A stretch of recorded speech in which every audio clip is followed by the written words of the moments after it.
গত ৭ই, ৮ই ও ৯ই এপ্রিল বিহারের পাটনায় অনুষ্ঠিত হয়ে যাওয়া ২০তম অখিল ভারতীয় ত্রিবার্ষিকী অধিবেশনে সর্বসম্মতিক্রমে ৪টি পাশ হওয়া রেজলিউশন নিয়ে স্মারকলিপি এদিন বিএমএস-এর তরফ থেকে সারা দেশ জুড়ে মাননীয় প্রধানমন্ত্রী নরেন্দ্র মোদীর কাছে পাঠানো হয়। সারা ভারতব্যাপী এই কর্মসূচির অঙ্গ হিসেবে বিএমএস-এর কলকাতা জেলা শাখার তরফ থেকেও একটি স্মারকলিপি কলকাতার নগর দায়রা আদালতের চিফ মেট্রোপলিটন ম্যাজিস্ট্রেটের হাতে জমা দেওয়া হয়। এদিন কলকাতা শাখা বিএমএস-এর প্রচুর সংখ্যক সদস্যরা মিলে এই স্মারকলিপি জমা দেন। এই স্মারকলিপি জমা দেওয়ার জন্য কলকাতার নগর দায়রা আদালতের সামনে বিএমএস-এর কলকাতা জেলা শাখার সদস্যরা দলে দলে জমায়েত হন। এদিন এখানে উপস্থিত ছিলেন ভারতীয় মজদুর সংঘের অখিল ভারতীয় সহ সংগঠন মন্ত্রী গণেশ মিশ্রা, রাজ্য সভাপতি শান্তনু মুখার্জি, জেলা সেক্রেটারি প্রণব দত্ত সহ অন্যান্য সদস্যরাও। মিনিমাম ওয়েজটাকে পাল্টে দিয়ে লিভিং ওয়েজ করার জন্য আমরা দাবি রাখছি। অর্থাৎ মিনিমাম ওয়েজ ন্যূনতম একটা বেতন আমরা ডিমান্ড করছি। লিভিং ওয়েজ বেঁচে থাকার জন্য যে রিকোয়ারমেন্টগুলো আছে সেই সমস্ত রিকোয়ারমেন্টগুলো সেটা মিনিমাম ওয়েজের প্রায় আরও 25% বেশি হবে। তো এই সমস্ত বিষয়গুলোর উপরে যে আমাদের রেজলিউশন নেওয়া হয়েছে, সোশ্যাল সিকিউরিটি, মানুষের মানে কাজের কোনো গ্যারান্টি নেই, মানুষের মাইনে বেতনের কোনো গ্যারান্টি নেই। भारतीय मजदूर संघ का जो पटना में 7, 8, 9 अप्रैल को 20वां त्रैवार्षिक अधिवेशन संपन्न हुआ, उसके अंतर्गत ये तय हुआ था कि वहाँ पर जो 2500 डेलीगेट इकट्ठे हुए थे, उन्होंने 3 दिन लेबर समस्याओं पर चर्चा करके 4 प्रस्ताव का पारित किया। 4 प्रस्ताव में एक है कि भारतवर्ष में जितने भी नागरिक हैं, भारतवर्ष में जितने भी मजदूर हैं, संगठित क्षेत्र के हों चाहे असंगठित क्षेत्र के हों, सभी को सामाजिक सुरक्षा मुहैया कराई जाए, सभी को सोशल सिक्योरिटी प्रदान की जाए। यद्यपि भारतवर्ष में इस प्रकार के कई कानून बने हैं, लेकिन वो कानून पर्याप्त नहीं है और भारत की सरकार ने सामाजिक सुरक्षा 2020 का कानून पारित किया है। लेकिन हमारा ये मजदूरों का दुर्भाग्य है कि अभी तक सरकार ने उस कानून को लागू नहीं किया है। हम भारत सरकार से इस ज्ञापन के माध्यम से मांग करते हैं कि सामाजिक सुरक्षा 2020 कानून को तुरंत प्रभाव से लागू किया जाए और सामाजिक सुरक्षा सभी को प्रदान की जाए। जो हमारा स्ट्रीट वेंडर है, मत्स्य मजदूर है, घरेलू कामगार है, स्कीम वर्कर्स है, सभी को सोशल सिक्योरिटी की व्यवस्था हो, मांग हो, मतलब मिलना चाहिए। ये हमारी इस आंदोलन के माध्यम से मांग है। दूसरी बात यह है कि भारतवर्ष में आज़ादी के 75 साल हो गए। 75 साल होने के बाद भी मिनिमम वेज की बात हो रही है। 3 प्रकार का वेज होता है, एक मिनिमम वेज, एक फेयर वेज और एक लिविंग वेज।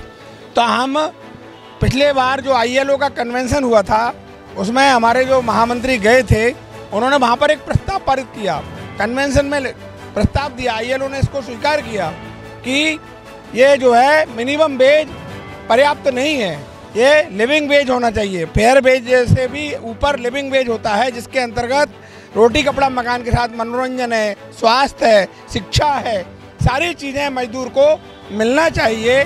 इस प्रकार से ठीक है सरकार पर भार आएगा, लेकिन लिविंग वेज की ओर हमको बढ़ना चाहिए। और पश्चिम बंगाल में तो हम क्या देखते हैं कि कई जगह पर और मिनिमम वेज भी नहीं है, तो इसलिए यहाँ पर पहले मिनिमम वेज लागू हो, फिर फेयर वेज और लिविंग वेज की ओर हमको बढ़ना चाहिए। तीसरी बात यह है कि भारतवर्ष में सभी राज्यों में सरकारी, गैर सरकारी सभी संस्थाओं में ठेका प्रथा जो है ये बहुत ज़्यादा चल रही है। आउटसोर्सिंग के माध्यम से कर्मचारी रखे जा रहे हैं। परमानेंट जो कर्मचारी जहाँ पर हैं वो रिटायर होते हैं और कम होते हैं, उनकी जगह पर कॉन्ट्रैक्ट वर्कर को ही रखा जाता है, नया भर्ती नहीं होता है। और कॉन्ट्रैक्ट वर्कर के साथ भी क्या है, हम लोगों ने कानून तो पारित करवाया है कि केंद्रीय कर्मचारी को 740 मिलेगा, लेकिन होता क्या है, जहाँ देखने में आता है कि उसको 740 बैंक के अकाउंट में मिलता है और दूसरे दिन जो है उसको मजदूर को ठेकेदार जो है आधा पैसा वापस ले लेता है। नहीं देने पर उसका गेट बंद कर दिया जाएगा, उसको हिरासमेंट किया जाएगा, उसको परेशान किया जाएगा। तो ठेका प्रथा ये समस्या ही गलत है और इसलिए संपूर्ण प्रकार के ठेका मजदूरी ये ख़त्म होकर के परमानेंट मजदूरी मिलना चाहिए। और जैसे हरियाणा के राज्य ने या अनेक राज्यों ने, कुछ राज्यों ने ठेका प्रथा को समाप्त किया है, वैसे ही सभी राज्यों ने ठेका प्रथा समाप्त होकर के एक बार आदमी नौकरी में आ जाए तो 60 साल तक उसको जॉब की चिंता ना रहे, इस प्रकार का व्यवस्था यहाँ लागू हो, यह भी हमारा प्रस्ताव है। और चौथी बात यह है कि भारतवर्ष को आज़ाद हुए और 75 साल हो गए, आज़ादी का अमृत काल हम लोग मना रहे हैं। हम लोगों ने एक प्रस्ताव पारित किया है कि भारतवर्ष में अनेकों नीतियाँ बनी हैं, लेकिन आज तक किसी प्रकार की श्रमिक नीति नहीं है। और हम चाहते हैं इस प्रस्ताव के माध्यम से कि भारतवर्ष में लेबर पॉलिसी, हमने 1967 में राष्ट्रपति बीवी गिरी को ज्ञापन दिया था और लेबर पॉलिसी की मांग की थी।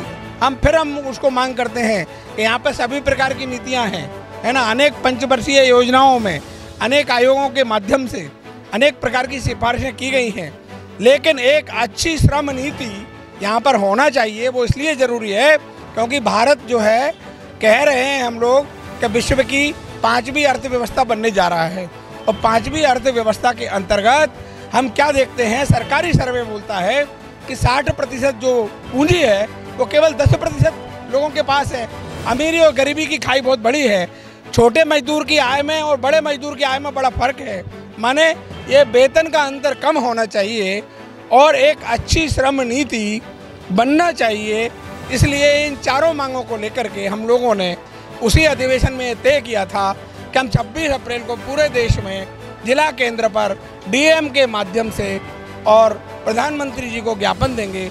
ज्ञापन के माध्यम से मांग करेंगे कि हमारी ये चारों प्रस्तावों पर गंभीरता से विचार कर इस देश के मजदूरों को, इस देश के नागरिकों को और एक अच्छी मौलिक अधिकार जो उसको प्राप्त है, अच्छा जीवन मुहैया हो, जो भारतवर्ष के अंतर्गत संविधान ने प्रदान किए हैं। इसी मांगों को लेकर के हम आज यहाँ ज्ञापन देने आए थे। गणेश मिश्रा, क्षेत्र संगठन मंत्री, अखिल भारतीय सह संगठन मंत्री, भारतीय मजदूर संघ। सोशल सिक्योरिटी के अंतर्गत जो है पेंशन की मांग है। हम लोगों की मांग ये नहीं है कि जो न्यू पेंशन चल रही है, हमारी मांग ये है कि अंतिम वेतन का 50% पेंशन जो है हमारे जो है कर्मचारी को मिलना चाहिए, जिससे कि रिटायरमेंट के पश्चात वो जो है एक सम्मान का जीवन जी सके, उसको अपनी न्यूनतम ज़रूरतों के लिए अपने बच्चों पर या किसी पर निर्भर ना रहना पड़े। दूसरी बात क्या है, स्वास्थ्य की मेडिकल फैसिलिटीज़ है ना।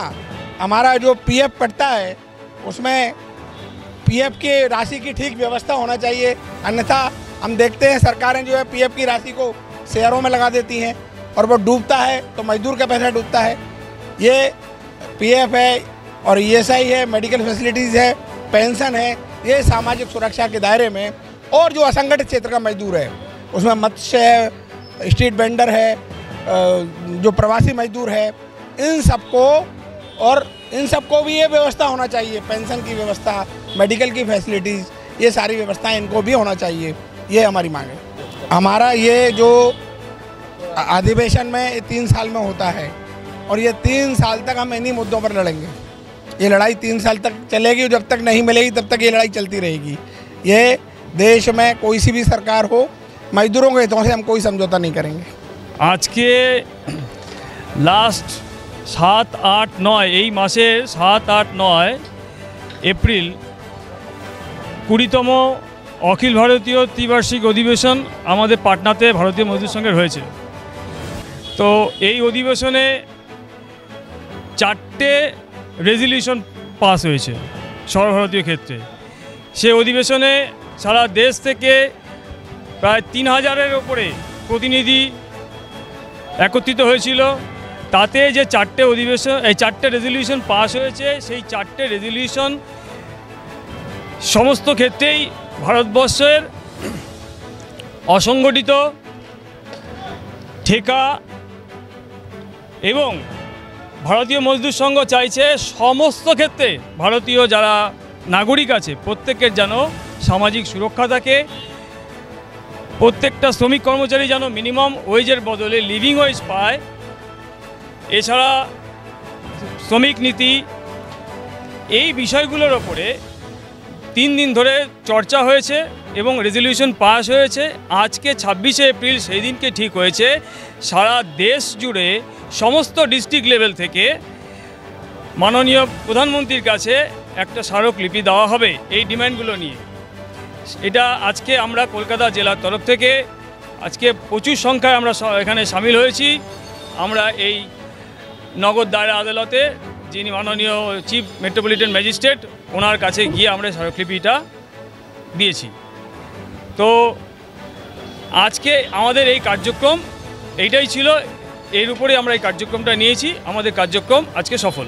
শ্রমিক স্বার্থে বিএমএস এর এই প্রধানমন্ত্রীকে শ্বেতপত্র প্রদানের মাধ্যমে তাদের দাবি কতটা বাস্তবায়িত হবে সে তো সময়ই বলবে। তবে তাদের এই মূল 4টে দাবি না মেটা পর্যন্ত বিএমএস যে আগামী 3 বছর কোনোভাবেই স্বস্তির নিঃশ্বাস ফেলবে না সেটা এক প্রকার বলাই যায়।